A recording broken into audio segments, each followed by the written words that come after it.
We are getting married in 3 weeks in Thailand and we are so excited. We've been traveling the world for 18 months now and we've been to a lot of places, but we have fallen in love with this country. So what better place than to get married and say I do in paradise? So in this video, we're going to share our whole journey planning this wedding because it hasn't all been sunshine and rainbows. In fact, we've run into a few issues and a few trials and tribulations. So if you're planning to have a wedding overseas, then this might be the video for you, especially if you're planning to have your wedding in Thailand. We considered a lot of options before we chose where we're having the wedding, which is in Phuket, Thailand, because in the beginning we were going to have it in India, but it ended up being a little too far for all of our people to come from Australia and all over the world and a little too expensive for them. So then we said we were thinking about doing Koh Phangan because we love this place. We're here right now and it's where we want to stay most of the time.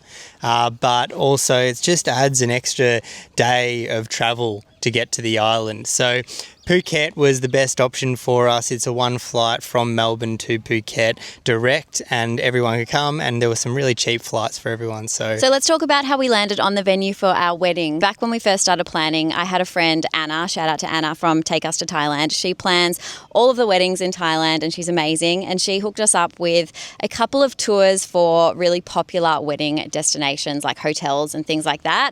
And we spent a day in Phuket driving around all throughout Phuket and did about 3 or 4 venue tours, which were amazing. They treat you like royalty. Every time you go in, they give you like a little snack and a little water and iced tea, and it was really, really fun experience.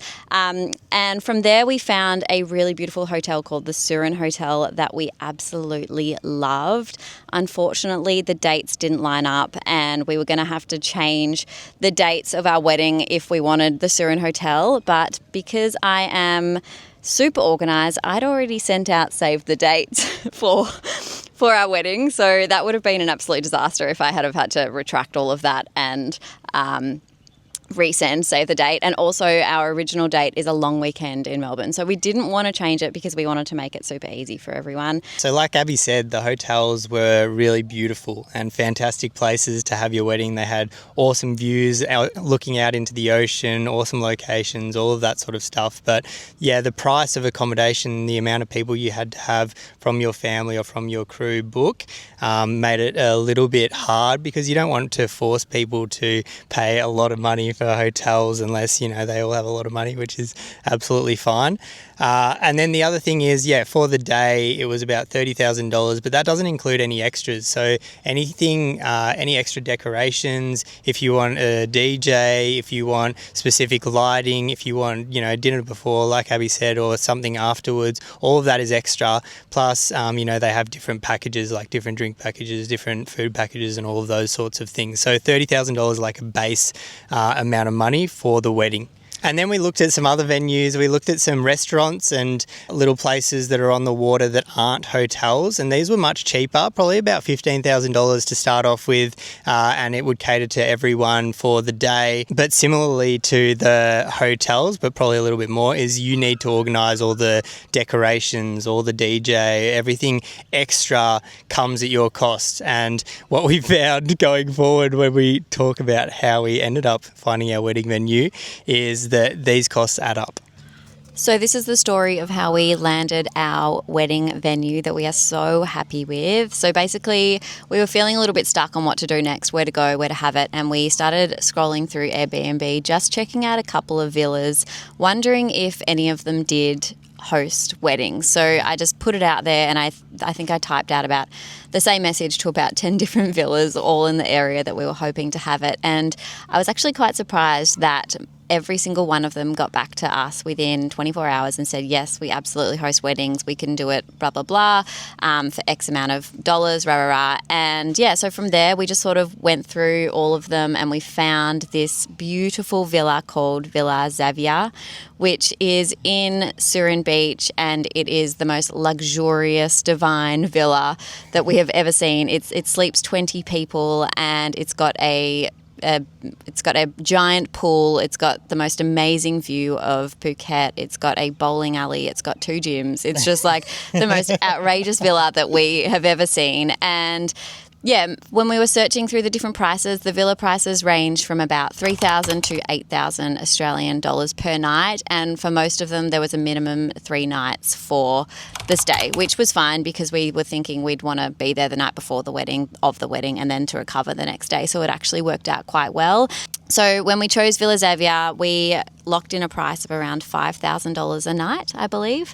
Something like that. And between 20 people, that's actually pretty affordable. And we get 3 nights accommodation, plus we get to host the venue there, and it gets to be this beautiful space that we can all share with both of our families, the night before, and really have that time to bond as well, because our families have never really met or spend time together. So that's really exciting and lovely experience as well, rather than having someone, everyone differently in different spots and having to come together and meet. I think it's going to be really beautiful having us all in the one spot and sharing the 3 days together. So we locked in that Airbnb, and this is when we kind of realised why everyone complains about wedding planning. So in the beginning, venue sounded absolutely fantastic, and it is absolutely fantastic. What we didn't realise is when you do host a wedding, you need to add a lot of things on top of this, and 5 staff is not going to cut it. We'd locked in the destination, we'd locked in the villa. Our next thing on our list to do was locking in a caterer.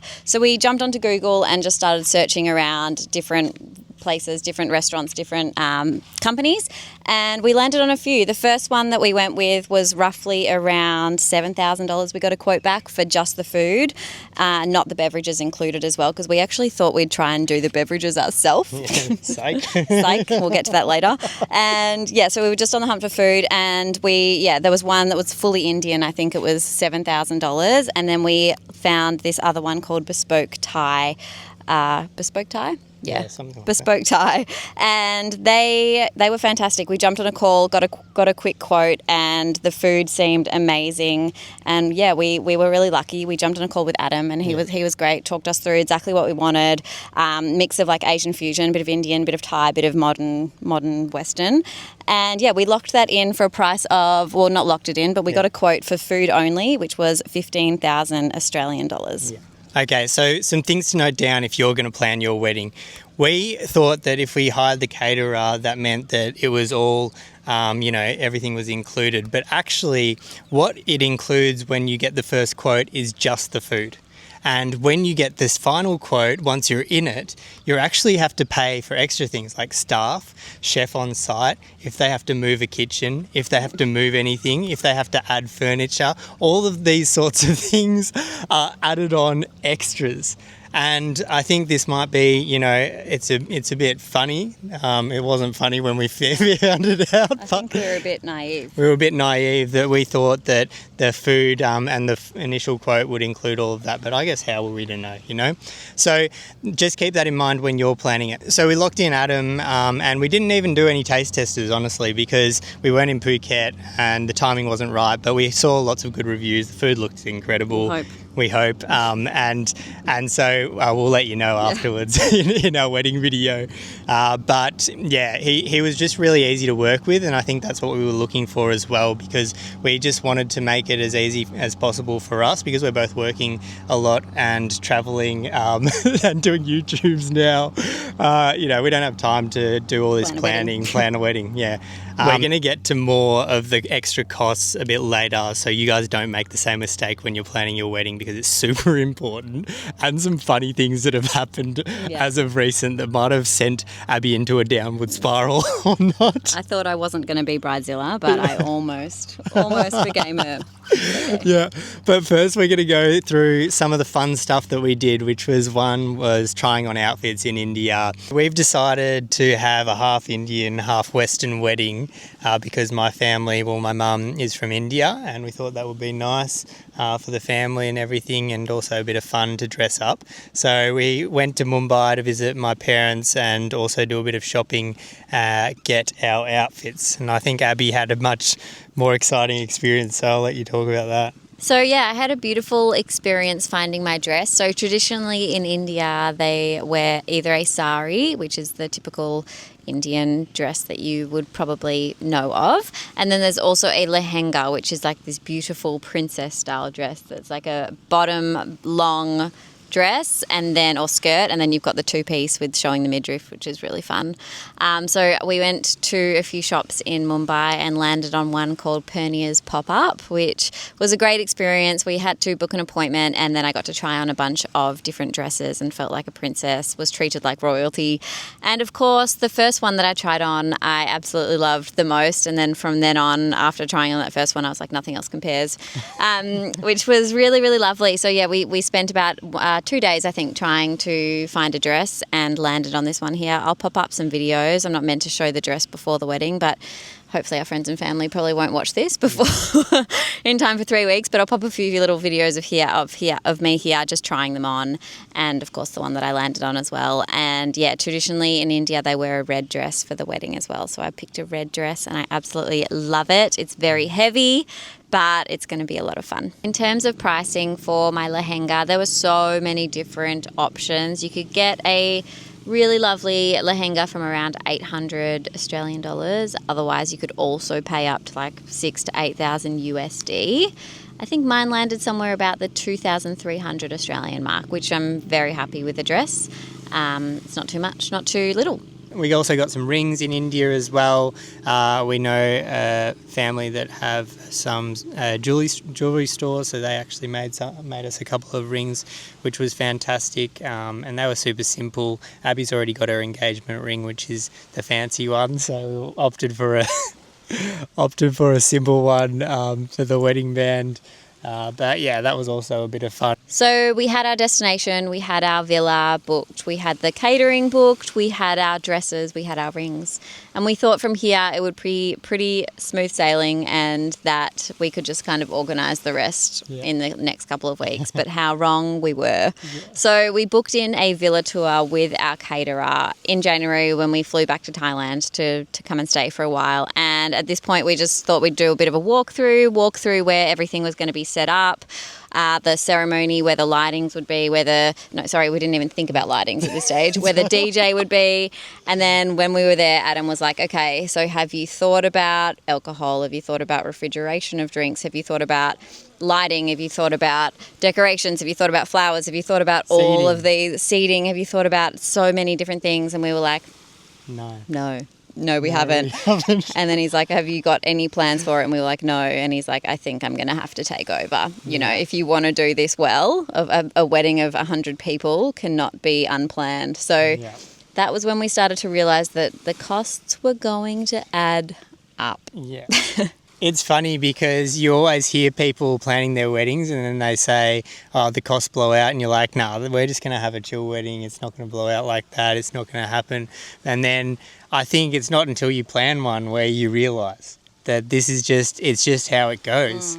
And so, you know, you just got to commit, double down and get it done. But to put it into perspective for you, if you are planning the wedding again, like a bit more specific, we had paid for the catering, right? And we paid for the venue. Now, all the things on top we had to add were the DJ. We had to add seating. We had to add caterers to, like, servers, chef, alcohol. What else do we have to add? Lighting. Yeah, all of these sorts of things that we hadn't planned to. In addition to this, if you book at an Airbnb, then you might need to hire a generator too, because some of the Airbnbs don't let you use a generator. So make sure you ask all these questions if you do go down this route. It'll get you prepared. You'll get way less of a shock if you do it this way. But those things kept adding on, and then the flowers and all of that. We were kind of lucky with Adam because Adam was paired with the wedding planner as well, so he kind of helped us with that. But I think if we started again and we had done it ourselves and known all of this to begin with, we might have gone a different way, because we obviously could have saved a lot of money if we had have planned earlier. So we're going to tell you in just a minute what the total price was and what it blew out to. You might blow your mind. But before we do get to that, we actually ran into another debacle 2 weeks ago. So Adam went back to the villa just to do a final run through of how everything would look, and he messaged us and he was like, did you know that there was going to be a blue pickleball court installed on the rooftop before the wedding? And we were like, actually, yes, we did know this, but they told us that it would be that they'd be able to remove it for the wedding and then reinstalled. But he was like, no, it's permanent. It is very blue. It is very big. And we are going to have to cover it if you don't want that in your wedding. So basically there's this giant blue pickleball court that can't be removed. And the only way to cover it is through putting carpet on top. 30 metres of carpet. So 30 metres of carpet. If we hadn't have thought the costs were, finished, we bought some carpet. 30 metres of carpet. It's the lowest of problems that probably could have happened at a wedding. Got to look at it that way. So to to give you the final total cost of the wedding day itself. So this doesn't include the before day party where we're having a bit of a henna party, a garden party where people sort of pop in. This doesn't include the day after, which we're actually having at the Lazy Coconut in Thailand, which is going to be so much fun. Yeah. But the day itself ended up costing us, so we got the first quote from the caterers for $15,000, which was just the food. And then Adam came back with our second quote, which was $47,000. It included the food, the booze, the waiters, the lights, the flowers, the setup, the stage that we're having, the covering of the floors, all the extra seating, the servers, everything. So fully day is covered. And then on top of that, we have to also pay a wedding fee to the villa. So I think that was about $1,500. Obviously, we pay for the villa accommodation, but they do charge a fee out for the wedding day itself just to host all of those people. And that's around, $1,500. So probably not as cheap as people might expect a Thailand wedding to be. But I think that's because we opted for ease over price. And so if you opted for doing a lot yourself and organising a lot and testing prices, like we saw this, right? So our wedding planner organised flowers for us, and then the cost was like double to what we got a second quote of from a Thai person. And so there's things you can do if you want to do it yourself and want to reach out and ask for quotes. We could have definitely got down to the price. And in addition to that, like if we did the alcohol ourselves and hired the servers through the villa, then we could have cut a lot of costs there. But I think as well, when you do it yourself, you have so many different working parts that have to come together, and I think you would almost need a wedding planner to coordinate the day, whereas we've sort of just handballed it all over to Adam and he's got everything covered. So all we need to really make sure is that we're there and that we know how to walk down the aisle and do the ceremony, and then the rest is covered, which is, it's peace of mind at a higher cost. Yeah. So that wraps up our video for today. If you like this video, please like it and please subscribe, because we're going to send out our wedding video, which will document some of the day and some of the things beforehand and everything. It's going to be a really awesome wedding. I'm pretty pumped for it. 100 people coming, rooftop, big party. So make sure you subscribe for that.